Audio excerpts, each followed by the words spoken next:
I'm gonna try to make this video a little bit more functional than before. So we're back with the K75. Hey, look guys, I'm wearing gloves.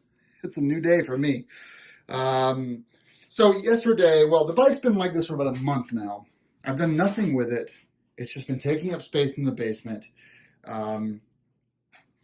Initially the delay was me waiting on the front forks to get worked on. They have been revalved and resprung.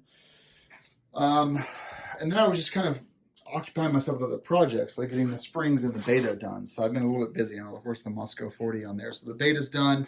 The GS is done. Tires are mounted. I cleaned up the wheels considerably on the K-bike. And then what I was kind of struggling with, the front brake lines. I bought stainless steel braided lines for 150 from Spiegler. And this is easy, obviously. But down here, I couldn't figure out how to get this. And I eventually figured out that you can unhook this Bosch module right here first. Then you kind of yank this out of this little hole right there. Then you can push it to the side enough. There's very little space here on the upper part of the frame. So pushing this out of the way was impossible with this plugged in. But this comes out, just give it a good yank. This comes out, then this comes out of its hole. And then you can finally access right here the brake line right there. So I'm going to go ahead and do that real quick. And last night I did the rear one. So you can see here we've got the stainless steel brake line going into the master cylinder here, or sub-cylinder, I guess. Then you've got the stainless steel brake line coming out of the ABS pump right there, and that's going underneath and behind down here to that brake lever. You got to remove this whole thing. So 1, 2, 3 bolts come out. There's also a spring underneath here. You see a little spring right there, kind of going, left to right there. That's coming from here. And then, must be a sensor of some sort.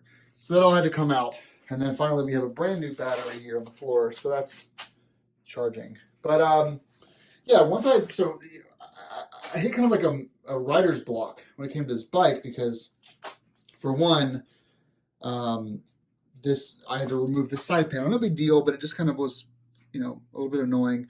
But then my biggest writer's block was around this front line. I didn't want to leave the rubber line.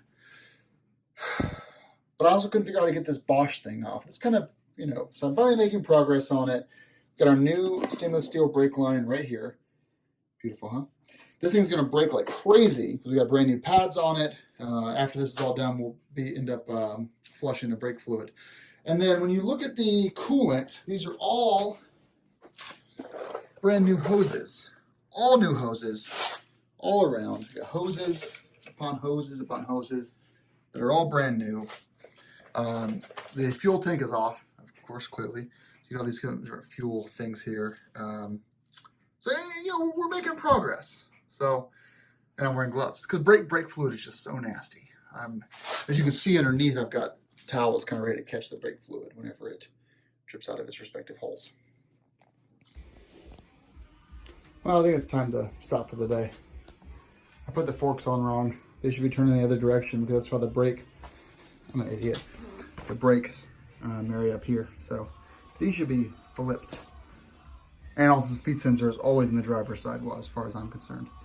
So we've hit a stop for the night. We got this greased up though, so I'm gonna take the gloves off, wash my hands, and coolant is filled, which is great. Yeah, coolant's filled. Well, it's filled at the top.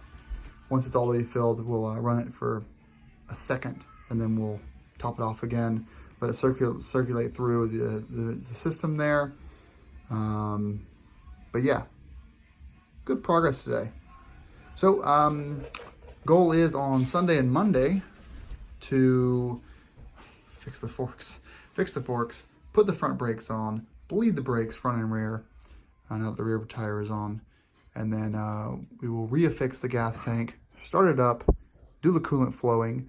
Once we're sure that it starts up, we'll get it to operating temperature, let the fans kick in, make sure the fans and coolant and everything work fine with the fuel tank gets fixed. Then we put fairings back on. So, great progress on the K75.